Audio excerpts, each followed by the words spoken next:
so the legato is pretty good. Now, let's say that you peak out on floatally, yoodly, yoodly, yoodly, yoodly, yoodly, snap. Really get the snap. Snap only, snap, up, up, up, up, up. Breathe, breathe. Just a little more snap at the ends of the fingers, particularly for the staccato. So let's do the cycle of the, actually start at the peak of the legato going into staccato forte, which simply means more arm weight with fingers driven. Staccato soft with fingers tips driven, and then crescendo decrescendo. Let's do that cycle starting from the peak speed.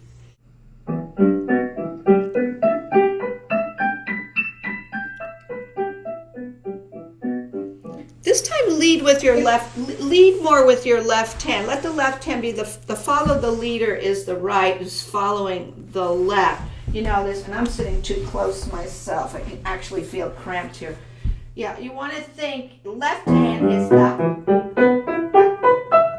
left hand. See, I'm bringing out my left hand more. Purposely, because it's the weaker hand for both of us. So let it lead you more than the right, because the right, has more of an advantage. But do the big one.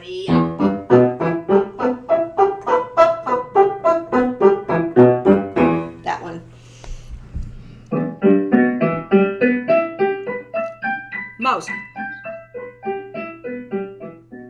That's sounding better, but don't get crowded at the end. Yeah. So what happened just now, because I want you to be aware that the first time you played it, there was a very resonating, resilient pulse going through your triplet. And then the second time we started getting a little crowded, and this could be micrometers again. So you want to make sure you have this big open universe of rhythm, of sound. Right.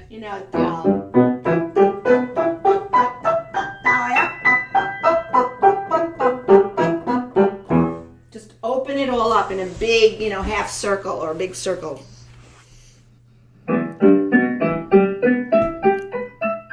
Most. Keep it spaced. Right, because we want to keep the spacing of the notes and not have some just a little, Now that first playing should be all forte because we're using a heavier arm with a finger-driven staccato.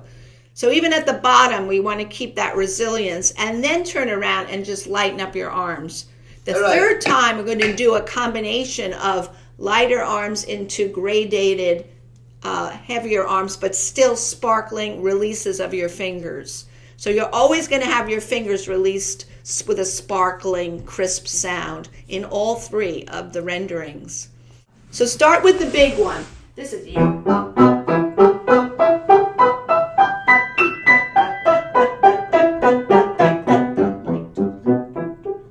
very light here, right? Finger. Now soft, more, most, less, least.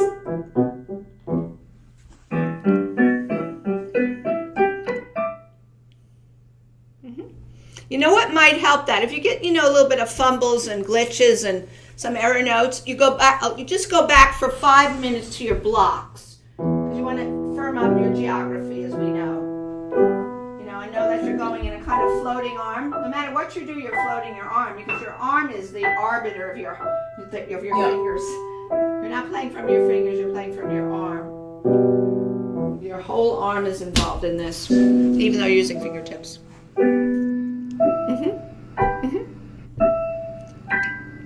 Rotate.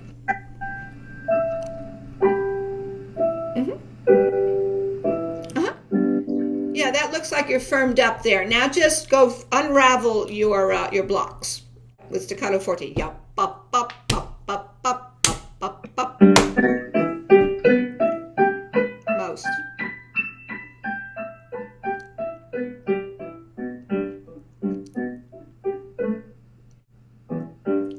You know what you need, Claire? I think you need more of the slant of your arm. You need more of the slant, the slant or the diagonal that helps the thumb get under. You need some assistance of your arm angling off so your thumb can get under there as you go up. Let that arm take you. There you go.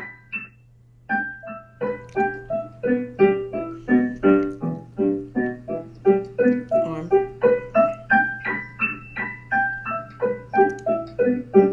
Yeah, I think it's so much better now. Because your arm's moving more efficiently now.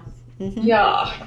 Believe it or not, it could be just a physiological, like, fractional thing that gets you glitched.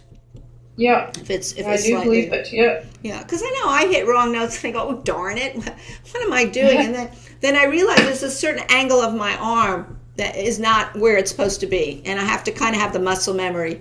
But then by doing the blocks, I have to go through the blocks with that physiological certainty.